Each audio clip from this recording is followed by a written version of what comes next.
Waktunya sampai jam 5:04 ya, Dada. Oke.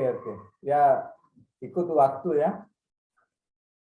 Pada awal tahun 1800, Samuel Hahnemann telah membuktikan bahwa obat-obatan yang dihasilkan dari dosis yang kecil mampu menyembuhkan penyakit yang diderita manusia mengikuti apa yang dinamakan sebagai undang-undang keseriasan similar similibus currenter dan menamakan sistem pengobatannya dengan nama homeopati. Homeopati nama itu sumbernya adalah homeo dan pathos. Homeo artinya apa? Laik, serupa.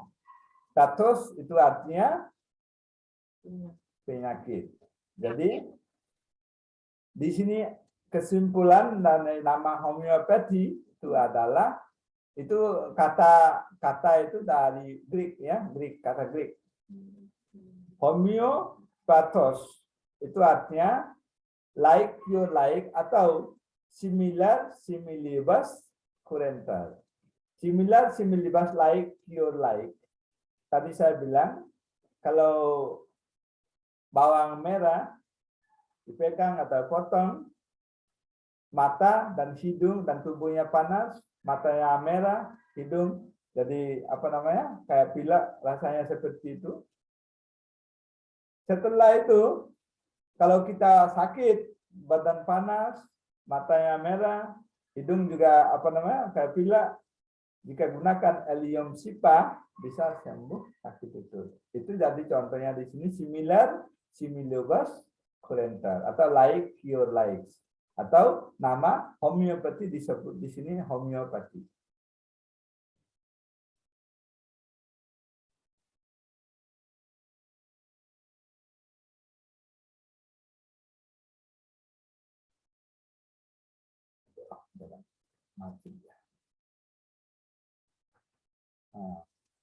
Prinsip ya, principle of homeopathy. Prinsip tadi saya bilang serupa like your like atau similar similia similibus currenter artinya serupa menumbuhkan yang serupa. Maksudnya bahwa bahan yang digunakan untuk menumbuhkan orang yang sakit adalah bahan yang telah dipotensiasikan. Contoh Allium Cepa atau bawang merah. Apabila kita iris, dia akan menyebabkan mata merah dan hidung berair. Dengan demikian, dapat disimpulkan bahwa bawang merah adalah obat yang tepat untuk orang yang mengalami gejala mata merah dan hidung berair. Nah, jadi di sini itu namanya prinsip yang satu dan itu adalah like your like atau similia similibus currenter.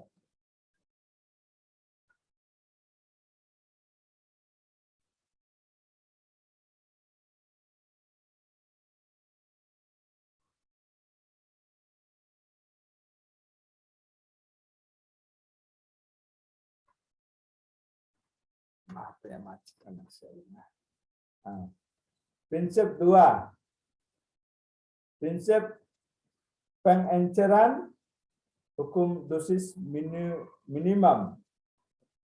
Jadi tadi saya bilang potensinya kalau dari 1 tetes obat atau 1 tetes sari bawang merah atau 1 tetes dari bunga mitir ya, 1 tetes sari dari bunga mitir campur 100 tetes air ya, sama alkohol atau alkohol artinya bukan alkohol bir ya, alkohol artinya fermentasi seperti yang ada mikrobiom yang positif kayak klasik enzyme kayak coenzyme kayak gitu ya, fermentasi seperti itu. Itu yang gunakan untuk obat. Jadi 100 tetes campur 1 tetes di sana, ambil itu 1 tetes dari sana, itu adalah 1 potensi atau 1 power, 1 energi, 1 C. Itu namanya potensi yang crude atau kasar. Ada potensi yang paling halus dan tinggi itu adalah 1200 paling ada 6C, ada 200C, ada 30C, ada 1000C ya, ada 10.000C, ada 1M kayak gitu.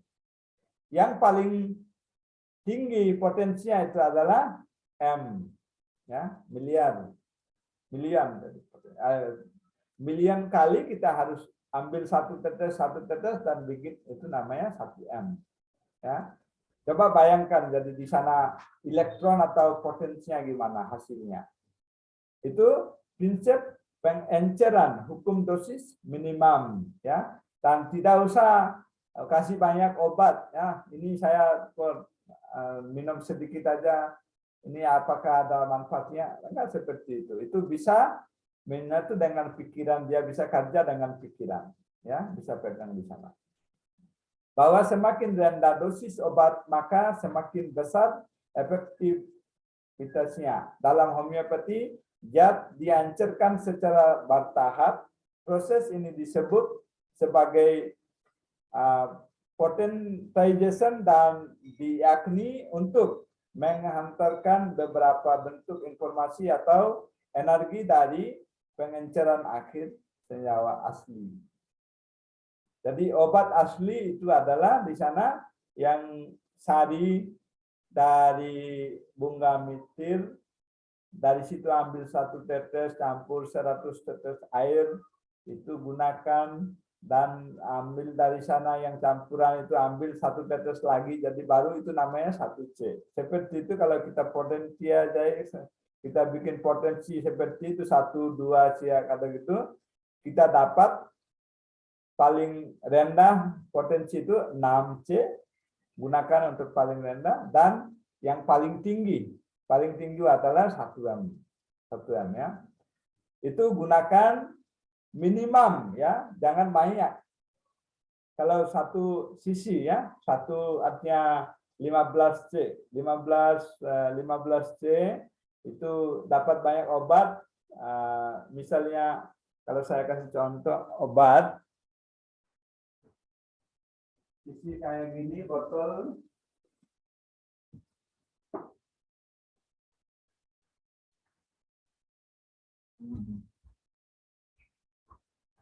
Ini saya tunjukin, ini obat homeopati di sini ada banyak, ini bisa lihat. Ya. Misalnya kalau saya ambil satu obat ya.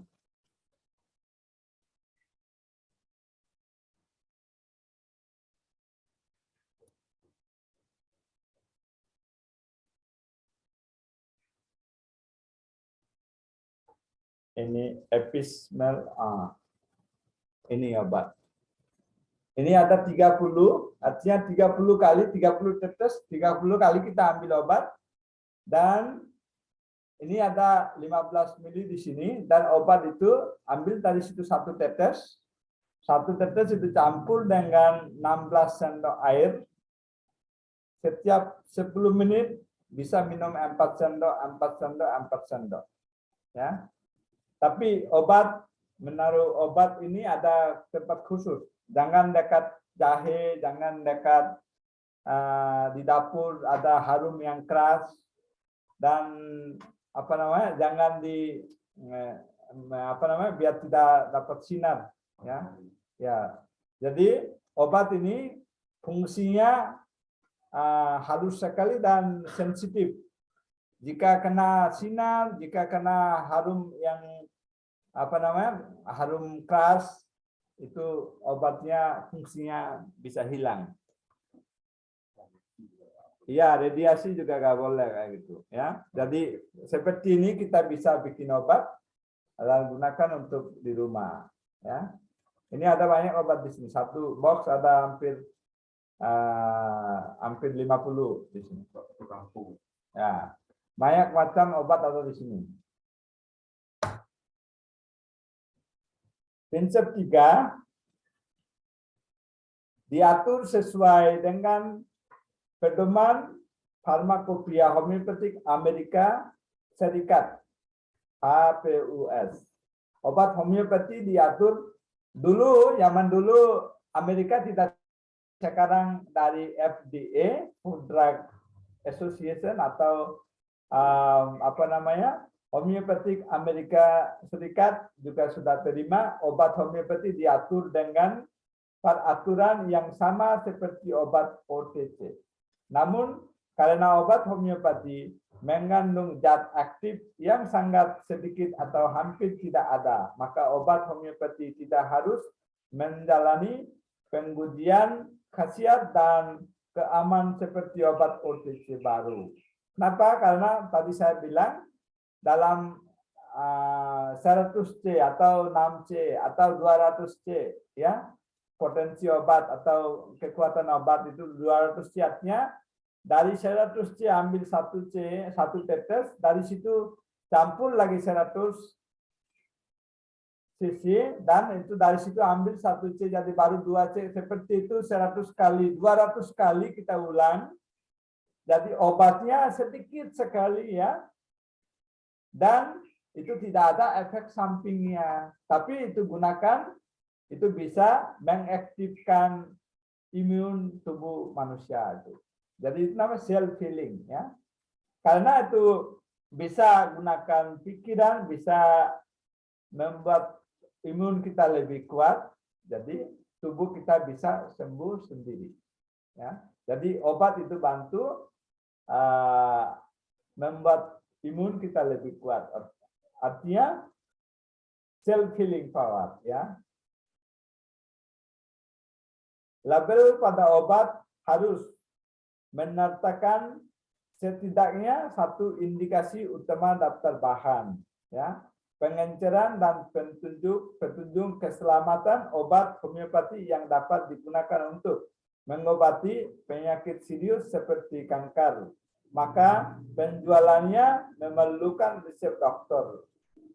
Sedangkan obat homeopati yang digunakan untuk mengobati masalah kesehatan yang ringan seperti flu atau sakit kepala dapat dijual tanpa resep dokter.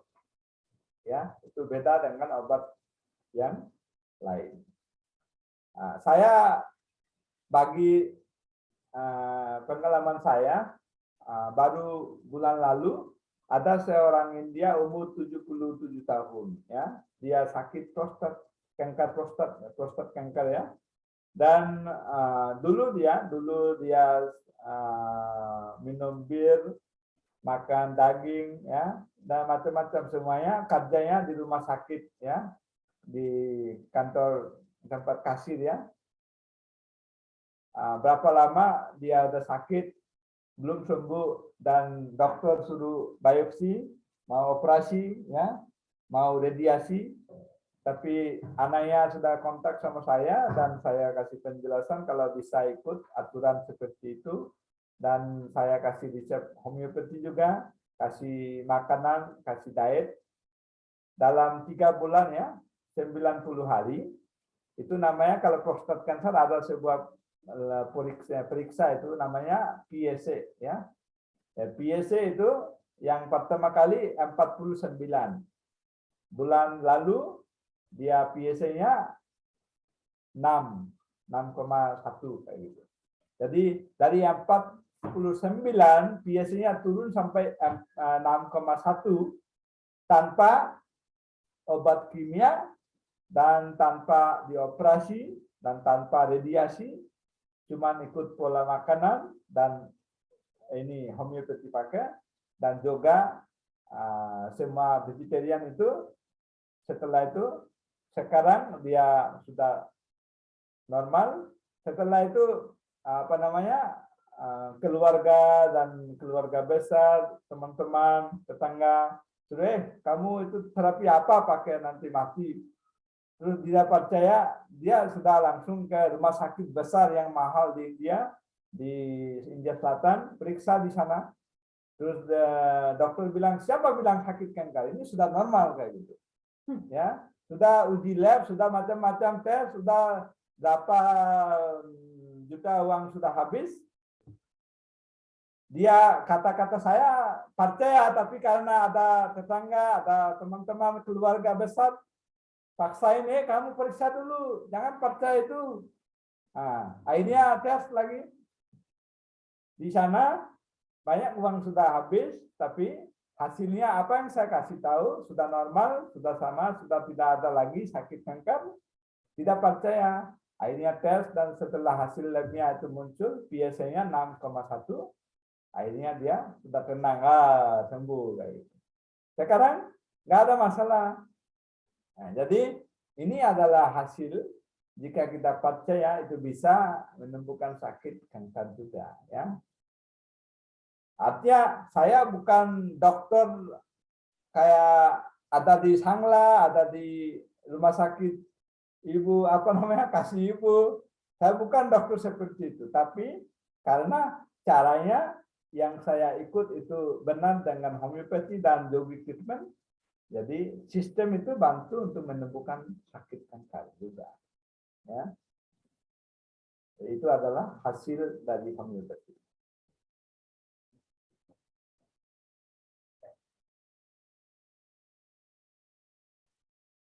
Kita lanjut. Nanti sebelum 10 menit, nanti ini ingat ya, biar waktunya tidak lewat.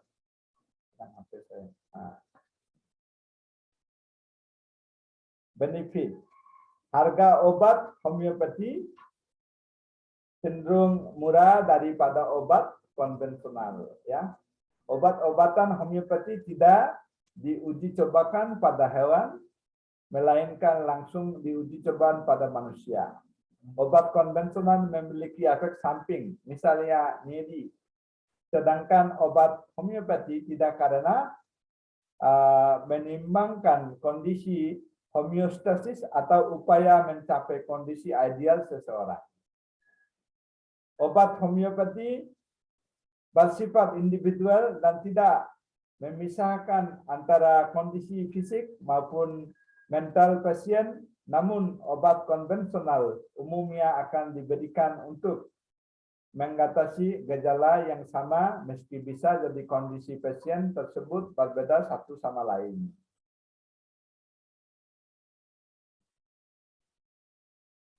Nah, contoh, tadi saya sudah bilang Allium cepa, bawang merah bisa diindikasikan untuk bersin batuk, mata dan hidung berair dan demam. Enacardium, ini untuk otak ya, jambu monyet atau jambu mete diindikasikan bagi pengobatan fobia, nervous, daya ingat, menurun cemas, berkhayal, sakit otot, lepra, dan penyakit kulit.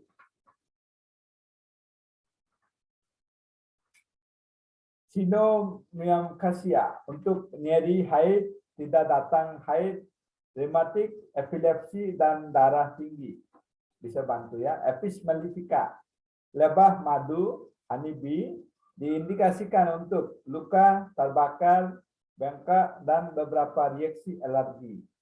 Ya. Nah, jika kita konsumsi madu juga bisa bantu seperti itu.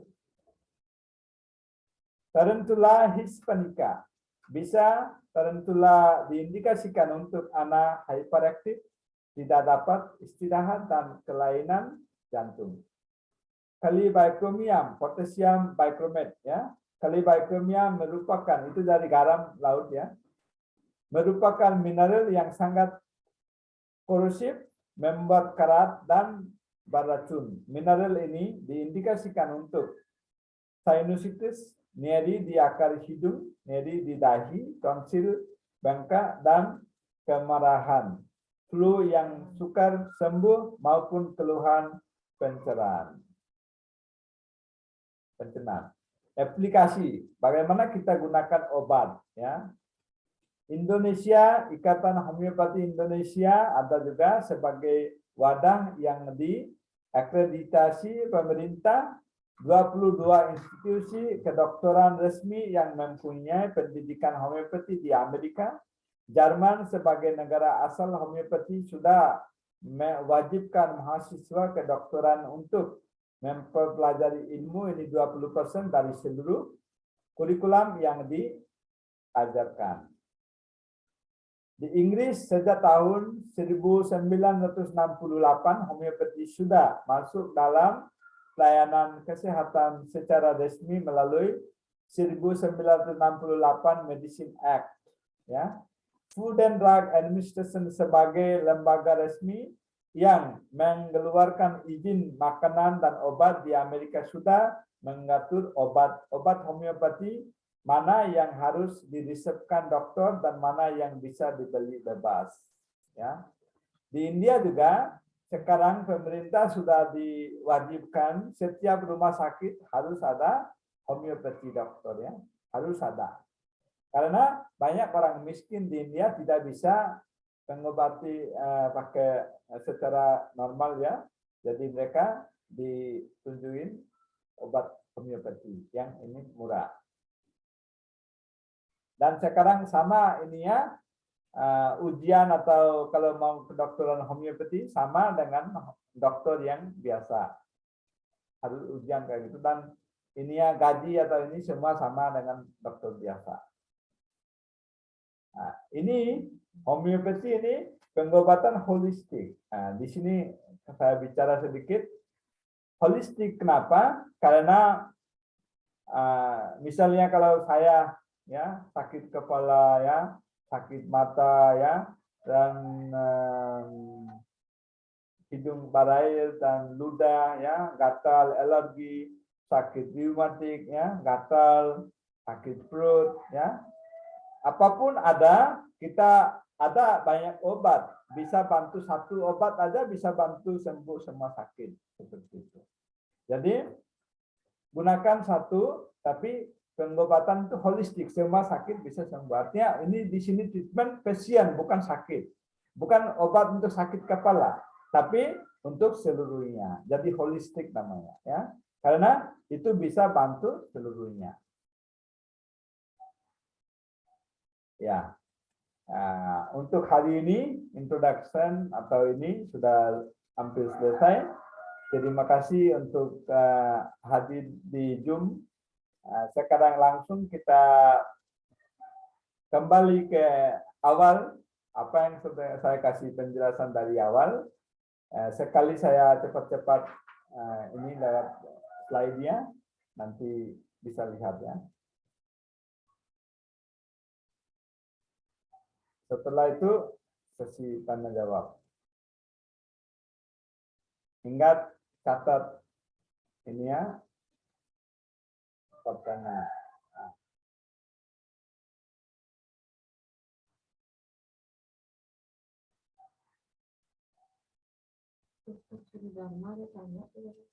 Kenapa? Lihat ini di sesi tanya jawab. Ya, jambu mete bijinya ada daging buahnya yang dipakai ada. Bijinya apa buahnya? Oh, yang Jambu mete itu. ya nanti saya kasih tahu. Sister Sati yang kolek di. Ya, Sister Sati simpan semua pertanyaan, nanti sesi ini diskusi.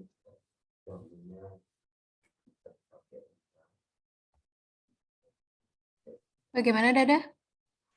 Jika ada pertanyaan di ini, jika ada yang chat, nanti simpan itu. Catat. Baik, Dada.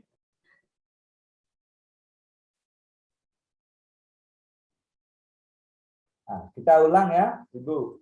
Jika ada yang lambat masuk, bisa dengar, bisa ikut. Nah, art of healing, kita mulai dari sini. The object of the art of healing is to cure a person, both physically and mentally.